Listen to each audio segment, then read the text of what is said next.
Hello, my friends, and welcome back.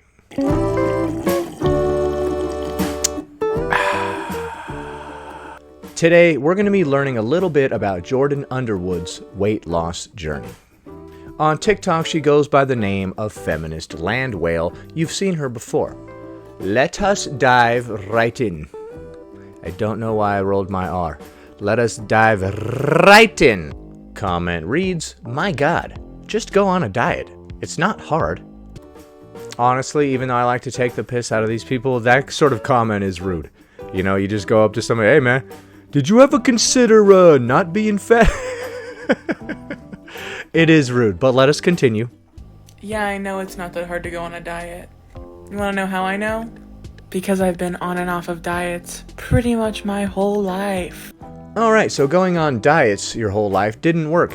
I'm assuming it's because diets are nonsense. You went on the all rice cake diet or the all pudding diet or whatever. Anytime you hear the word diet, it usually means some ridiculous crap that you can't stick to, right? I ate nothing but empty carbs like rice cakes and stuff, and I would just never get full. I don't know what the deal is. Perhaps your problem was that you tried a diet. Those are usually fad things that are pushed by whatever nonsense is on the TV or whatever. And weight cycling is part of the reason I am the size I am today. It's not just the eating. So it was the weight cycling that made you the size that you are today. So you lost weight, then you gained it back, then you lost it, then you gained it back.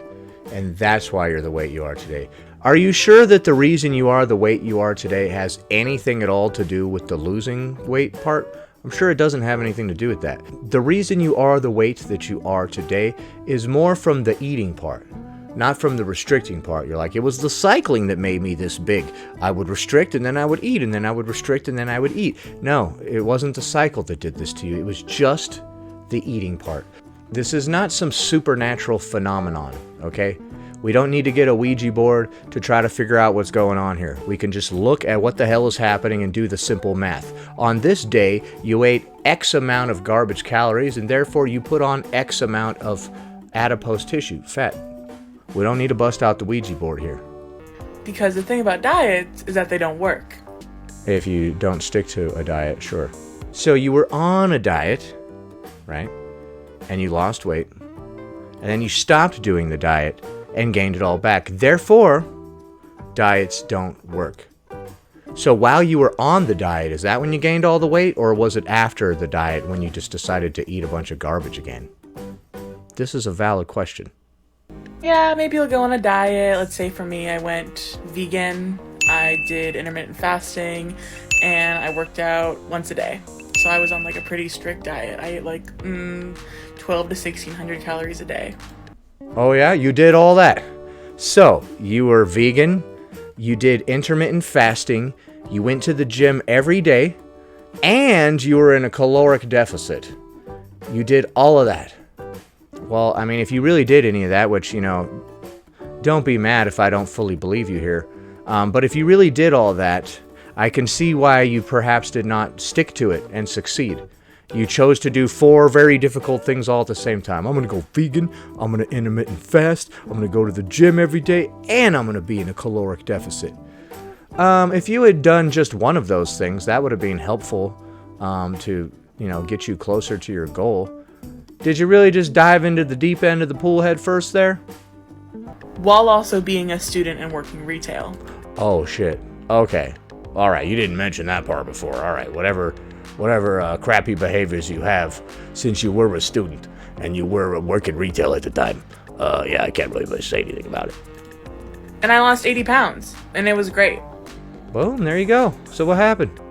But then I gained it all back. Because you stopped doing all the things? Alright, so you gained it all back.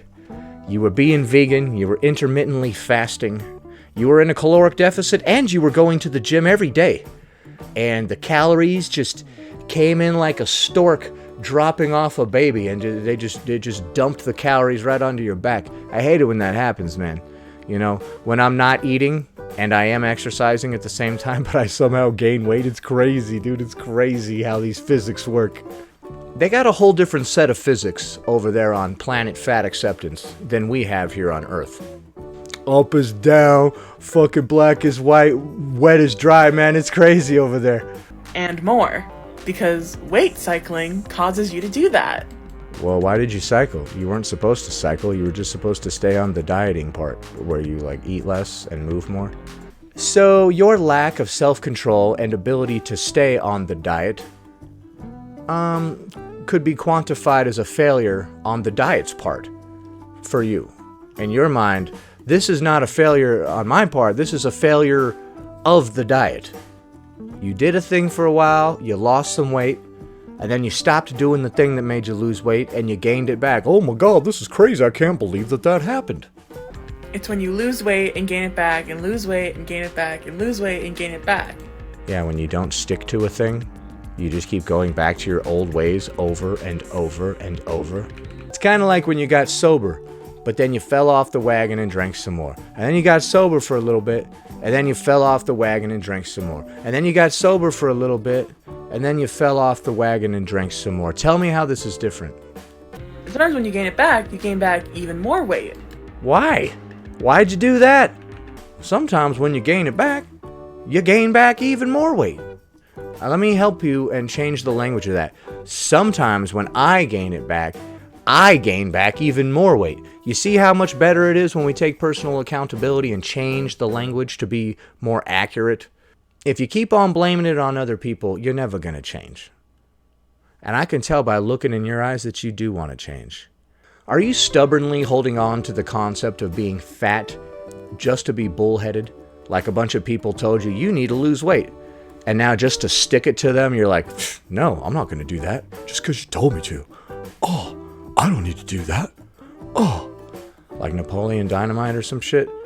Because your metabolism gets fucked up. So don't tell me to go on a diet. Your metabolism doesn't get messed up from losing and gaining weight. You'll hear a lot of misinformation about metabolism. It doesn't mess up your metabolism by gaining and losing weight. Your metabolism is not some static thing that just is.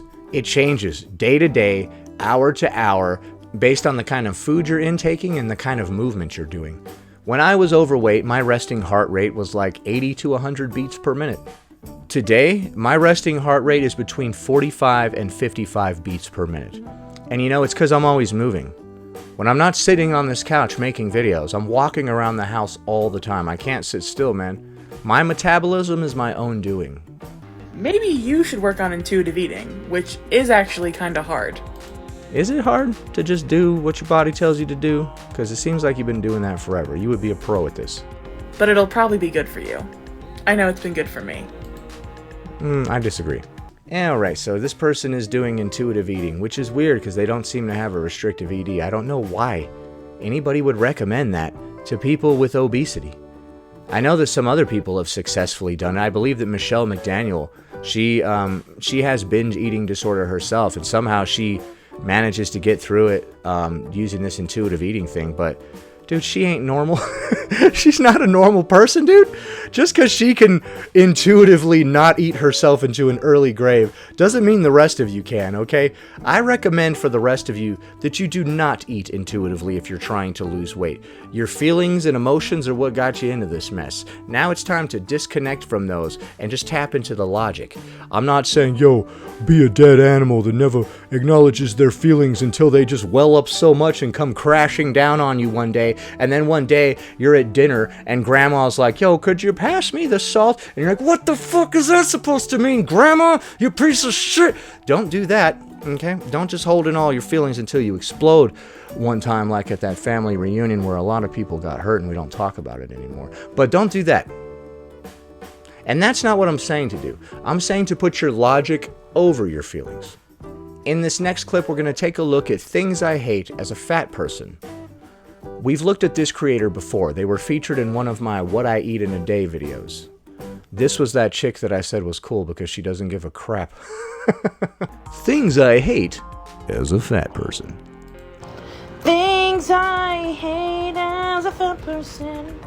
Woo! Disclaimer. Could all these things be fixed if I wasn't fat? Absolutely. Would that make this video as fun? No. See?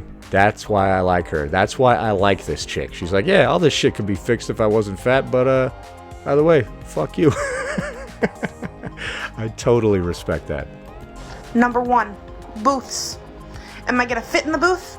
Or is my belly gonna have to go on the table like it's the meal? Oh man, so when you're that fat, you can't even sit in a booth? Oh dude, that blows. I love booths. I'm the booth guy. I slide all the way up in there. I put a jacket on either side of me. I take 2 jackets just for this purpose. Nobody can sit on either side of me. No, I'm just kidding. But I love booths. You can kick back, put your legs up like this on the other side. Bone up a belly, bitch. Bone apple belly because it's chilling up on the table. 2, armrests. Specifically on office chairs. I look like a busted can of biscuits each and every single time. Squeezing my side and shit, I think the fuck not.